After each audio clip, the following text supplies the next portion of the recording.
something is triggered in my head, and I suddenly start seeing, as I say in this passage, a new map of the world. A couple of other notes of explanation. As I work through this anger, this sense of betrayal, I discover that I'm feeling that same sense of betrayal from my family. It all starts coming together. And some of the characters in the book, there will be Gramps, in this passage rather. Gramps is my grandfather. Toot is my grandmother. That's short for Tutu, which in Hawaii means grandmother. At the time when I was born, she decided she was too young to be called Granny, or Grams, so we called her Toot. And the passage finally ends with me having a conversation with a close friend of my maternal grandfather, a close friend of Gramps, a black man from Kansas named Frank, actually at the time a fairly well-known poet named Frank Marshall Davis, who had moved to Hawaii and lived there. And so I have a discussion with him about the kinds of frustrations I'm having, and he sort of schools me on that I should get used to these frustrations. So let me dig in. Please everyone have a seat. Thank you. Thank you so much. Good evening. Bonjour. Mr. Prime Minister, Mr. Speaker, members of the House, members of the Senate, distinguished guests, people of Canada. Thank you for this extraordinary welcome, which tempts me to just shut up and leave. Because it can't get any better than this. Obviously, I'm grateful for the warm welcome. I'm extraordinarily grateful for the close working relationship and friendship with your outstanding Prime Minister, Justin Trudeau, and his extraordinary wife, Sophie. But I think it's fair to say that much of this greeting is simply a reflection of the extraordinary alliance and deep friendship between Canadians and Americans. Justin, thank you for your very kind words and for the new energy and hope that your leadership has brought to your nation as well as to the alliance. My time in office may be nearing an end, but I know that Canada and the world will benefit from your leadership from years to come.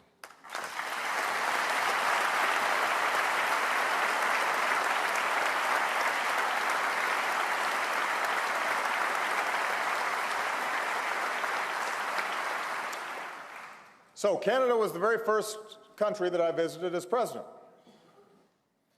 It was in February. It was colder. I was younger.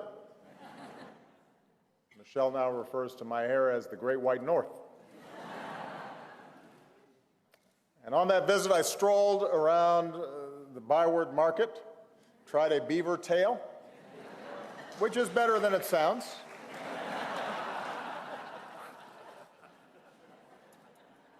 And I was struck then, as I am again today, by the warmth of Canadians.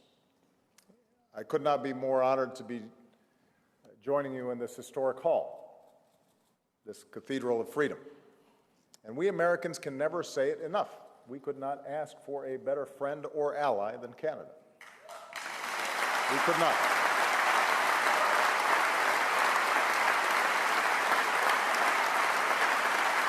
It's true.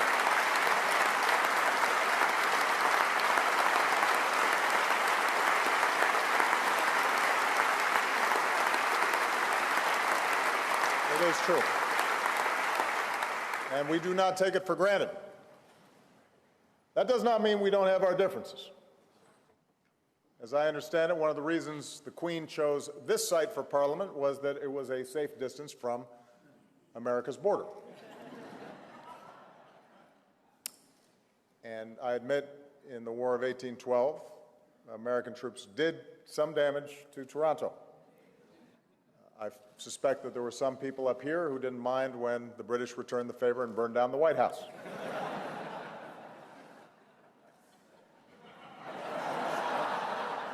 In more recent times, however, the only forces crossing our borders are the armies of tourists and business people and families who are shopping and doing business and visiting loved ones.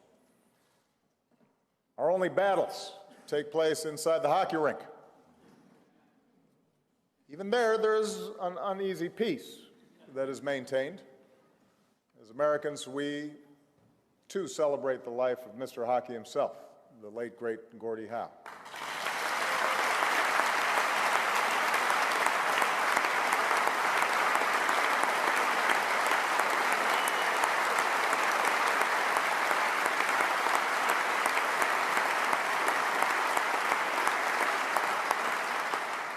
Just as Canadians can salute American teams for winning more Stanley Cups in the NHL.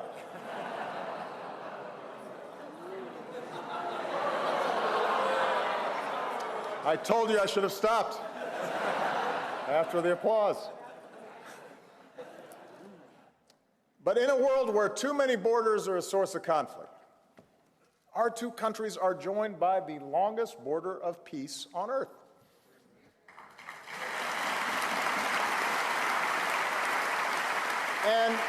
And what makes our relationships so unique is not just proximity. It's our enduring commitment to a set of values, a spirit alluded to by Justin that says no matter who we are, where we come from, what our last names are, what faith we practice, here we can make of our lives what we will. It was the grit of pioneers and prospectors who pushed west across a forbidding frontier. The dreams of generations, immigrants, refugees that were welcomed to these shores. The hope of runaway slaves who went north on an underground railroad. Deep in our history of struggle, said Dr. Martin Luther King Jr., Canada was the North Star. The Freedom Road links us together.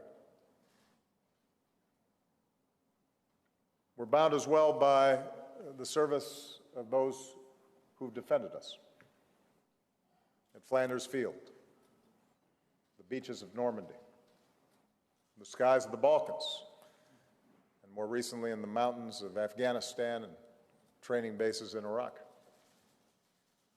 And their sacrifice is reflected in the silent rows of Arlington and in the Peace Tower above us. And today we honor those who gave their lives for all of us.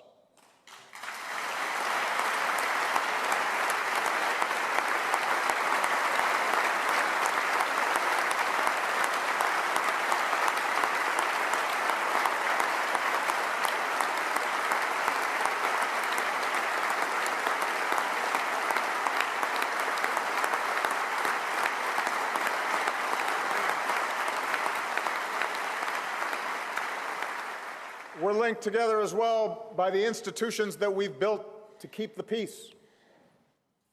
The United Nations to advance our collective aspirations. A NATO alliance to ensure our security. NORAD, where Americans and Canadians stand watch side by side. And Traxen on Christmas Eve.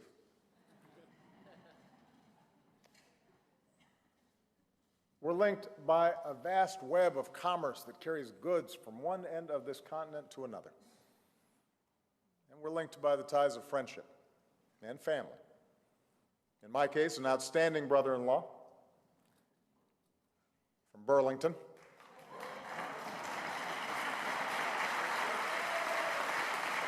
Had to give Burlington a shout out. Our relationship is so remarkable precisely because it seems so unremarkable, which is why Americans often are surprised when our favorite American actor or singer turns out to be Canadian. Thank you for the work that you do day in, day out.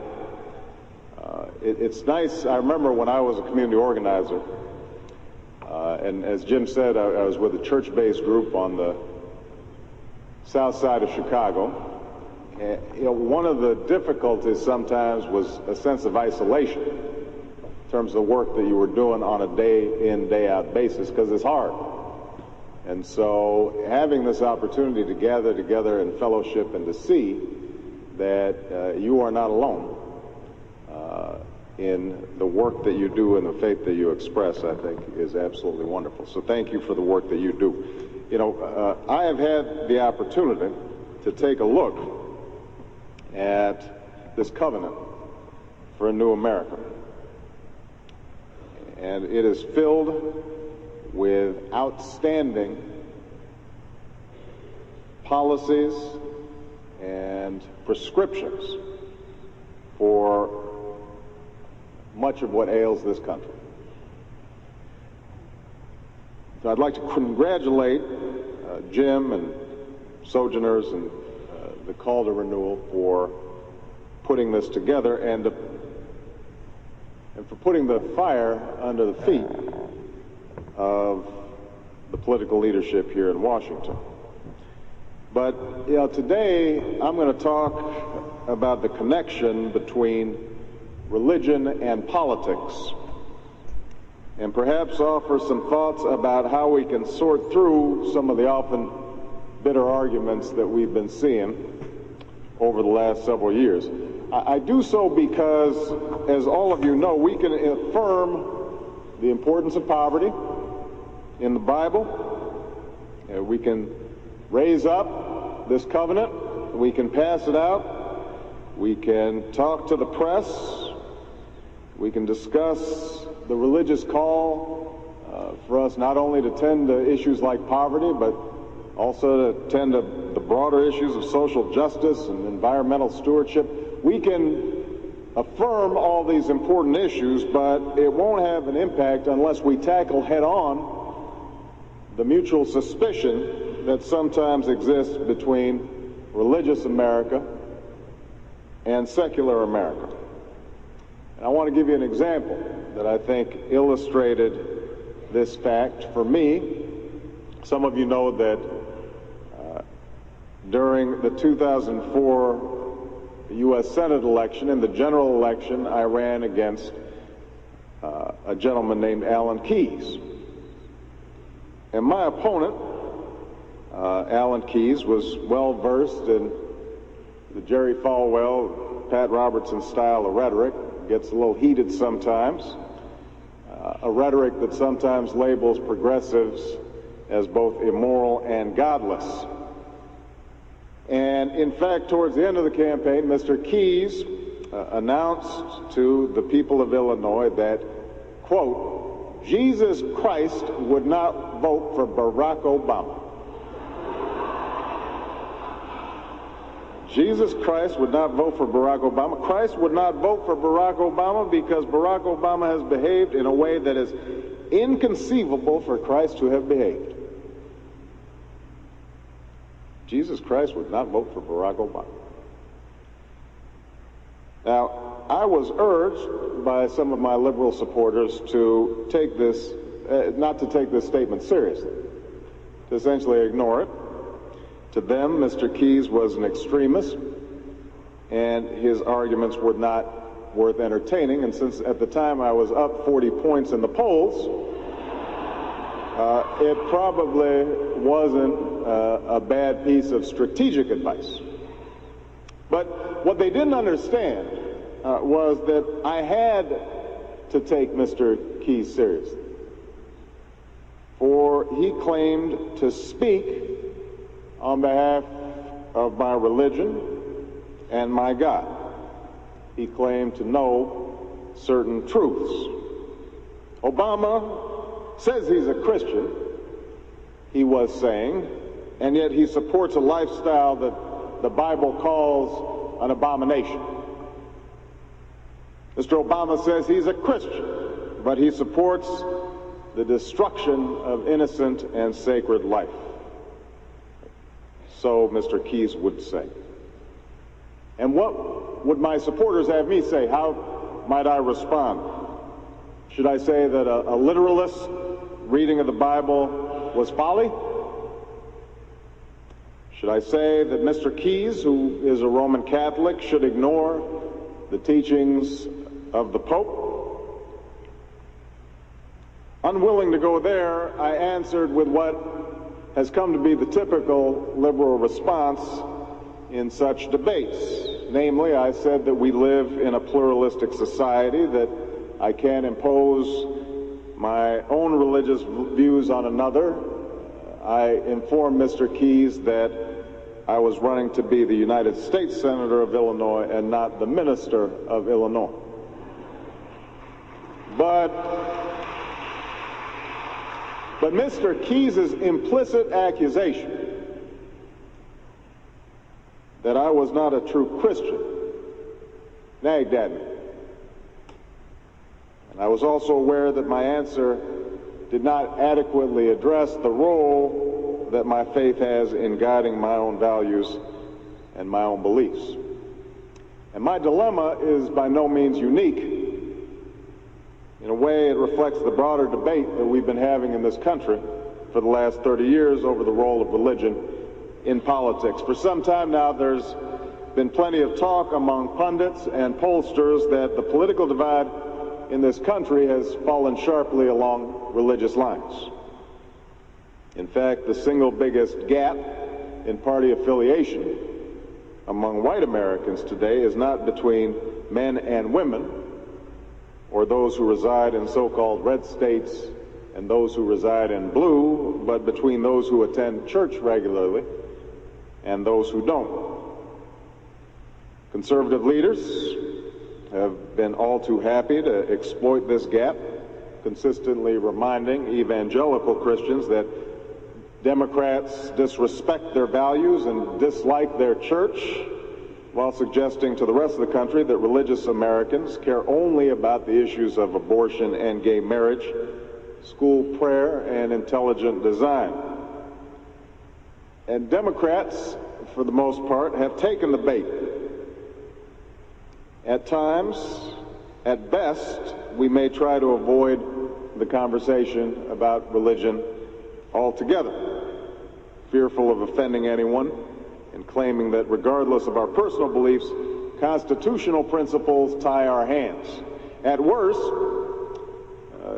there are some who dismiss religion in the public square as inherently irrational or intolerant, insisting on a caricature of religious Americans that paint them as fanatical, or thinking that the very word Christian describes one's political opponents, not a people of faith. Now, such strategies for avoidance of the issue may work for progressives when our opponent is Alan Keyes.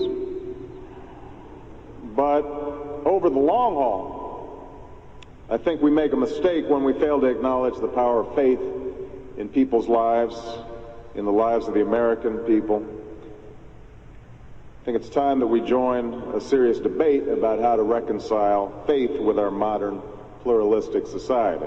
But over the long haul, I think we make a mistake when we fail to acknowledge the power of faith in people's lives, in the lives of the American people. I think it's time that we join a serious debate about how to reconcile faith with our modern pluralistic society. And if we're going to do that, then we first need to understand that Americans are religious people. 90% of us believe in God. 70% affiliate themselves with an organized religion. 38% call themselves committed Christians. Substantially more people in America believe in angels than they do in evolution. This religious tendency is not simply the result of successful marketing by skilled preachers or the draw of popular megachurches. In fact, it speaks to a hunger that's deeper than that, a hunger that goes beyond any particular issue or cause. Each day, it seems, there are thousands of Americans who are going about their daily round. They're dropping off their kids, they're driving to the office, they're flying to a business meeting, they're shopping at the mall, they're trying to stay on their diets. And they're coming to the realization that something's missing. They're deciding that their work, their possessions, their diversions, their sheer busyness is not enough. They want a sense of purpose, a narrative arc to their lives. They're looking to relieve a chronic loneliness, a feeling supported by a recent study that shows that Americans have fewer close friends and confidants than ever before. And so they need an assurance that somebody out there cares about them, is listening to them, that they are not just destined to travel down that long highway towards nothingness. And I speak with some experience on this matter. You know, I was not raised in a particularly religious household, as undoubtedly many in the audience were. My father, who returned to Kenya when I was just 2, was born a Muslim, but as an adult was an atheist. My mother, whose parents were non-practicing Baptists and Methodists, was probably one of the most spiritual people I knew, one of the kindest, best people I have ever known. But she grew up with a healthy skepticism of organized religion herself, partly because of the hypocrisy that she had seen in the church early in her life. And because she grew up with a healthy skepticism of organized religion, so did I. So it wasn't until after college, when I went to Chicago to work as a community organizer, that I confronted my own spiritual dilemma. I was working with churches, and the Christians who I was working with, they recognized themselves in me. They saw that I knew their book, that I shared their values, that I sang their songs. But they sensed that a part of me remained detached and removed, that I was an observer in their midst. And in time, I came to realize that something was missing for me as well, that without a vessel for my beliefs, without a commitment to a particular community of faith, at some level, I would always remain apart and alone. And if it weren't for the particular attributes of the historically black church, I might have accepted this fate. So I hope we can work together this year on some bipartisan priorities, like criminal justice reform, and helping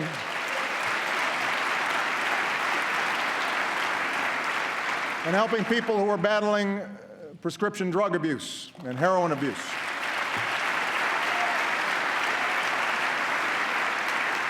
So, who knows? We might surprise the cynics again. But tonight, I want to go easy on the traditional list of proposals for the year ahead. Don't worry, I've got plenty. From helping students learn to write computer code to personalizing medical treatments for patients. And I will keep pushing for progress on the work that I believe still needs to be done. Fixing a broken immigration system. Protecting our kids from gun violence. Equal pay for equal work. Paid leave. Raising the minimum wage. All these things still matter to hardworking families. They're still the right thing to do. And I won't let up until they get done. But for my final address to this chamber, I don't want to just talk about next year. I want to focus on the next 5 years, the next 10 years, and beyond. I want to focus on our future. We live in a time of extraordinary change. Change that's reshaping the way we live, the way we work, our planet, our place in the world. It's change that promises amazing medical breakthroughs, but also economic disruptions that strain working families. It promises education for girls in the most remote villages, but also connects terrorists plotting an ocean away. It's change that can broaden opportunity or widen inequality.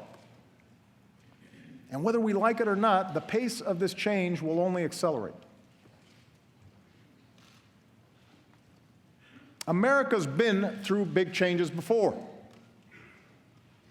Wars and depression, the influx of new immigrants, workers fighting for a fair deal, movements to expand civil rights.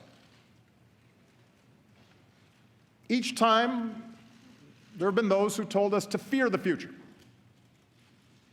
who claimed we could slam the brakes on change, who promised to restore past glory if we just got some group or idea that was threatening America under control. And each time we overcame those fears. We did not, in the words of Lincoln, adhere to the dogmas of the quiet past. Instead, we thought anew and acted anew. We made change work for us, always extending America's promise outward to the next frontier, to more people. And because we did, because we saw opportunity where others saw peril, we emerged stronger and better than before. What was true then can be true now. Our unique strengths as a nation, our optimism and work ethic, our spirit of discovery, our diversity, our commitment to rule of law. These things give us everything we need to ensure prosperity and security for generations to come. In fact, it's in that spirit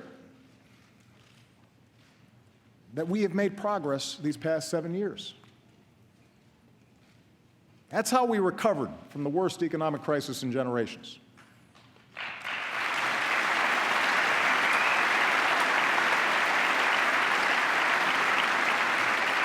That's how we reformed our healthcare system and reinvented our energy sector.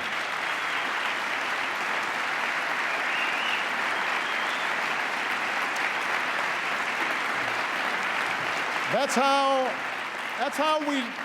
how we delivered more care and benefits to our troops coming home and our veterans. That's how we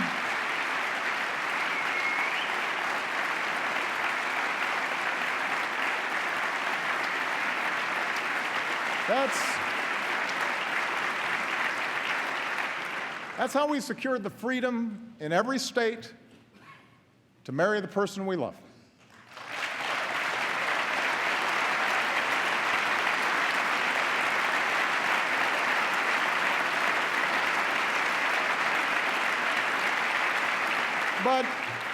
But such progress is not inevitable. It's the result of choices we make together. And we face such choices right now.